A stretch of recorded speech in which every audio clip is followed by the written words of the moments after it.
गायब होती हुई चीजों का राज।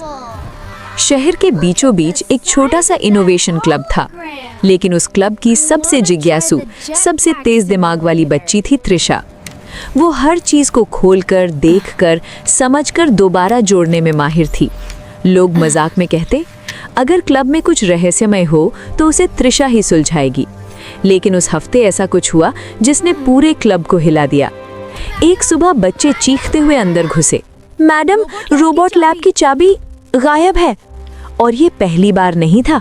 पिछले 2 दिनों में टॉर्च, बैटरी और कई वायर बिना निशान छोड़े गायब हो चुके थे। क्लब में दहशत फैल गई थी। त्रिशा ने चीजों को ध्यान से देखा, फिर धीमे से बोली, ये कोई साधारण चोरी नहीं, पैटर्न है।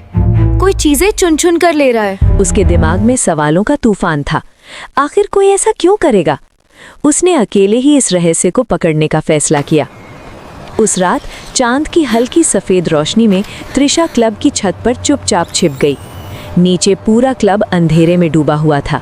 11 बजे अचानक टिक, रोबोट लैब की लाइट अपने आप जल उठी। त्रिशा का गला सूख गया। कौन है नीचे? उसने खुद से फुसफुसाया। वो धीरे धीरे सीढ़ियां उतरी। लैब का दरवाजा थोड़ा खुला था। अंदर अंधेरा और कोने में एक हल्की नीली चमक धड़क रही थी। त्रिशा ने सांस रोकी और अंदर कदम रखा। और तभी उसने देखा, क्लब का पुराना छोटा सा शैक्षिक रोबोट खुद चल रहा था। लेकिन तुरंत ही उसकी नज़र रोबोट की पीठ पर गई। उसकी बैटरी टूटी हुई थी और वो रात में अनियंत्रित होकर अपने सिस्टम के हिसाब से ज़रूरी चीज़ें खोजने निकल जाता था। त्रिशा समझ गई, ये चोरी नहीं, मदद की पुकार थी। उसने आगे बढ़कर रोबोट को ऑफ किया, उसकी बैटरी सुधारी और सारी चीज़ें खुद वापस रख दी। अगली सुबह पूरा क्लब दंग था। गायब चीज़ें अचानक वापस। सबकी नज़र त्रिशा पर थी।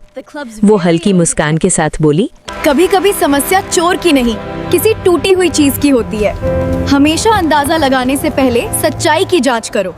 और उस दिन से क्लब में किसी भी रहस्य को सुलझाने के लिए बस एक नाम याद रखा गया, त्रिशा। हर समस्या का असली कारण खोजने की हिम्मत रखो। अंदाजा लगाना आसान होता है, लेकिन सच्चाई ढूंढने वाले ही असली समाधान बनाते हैं।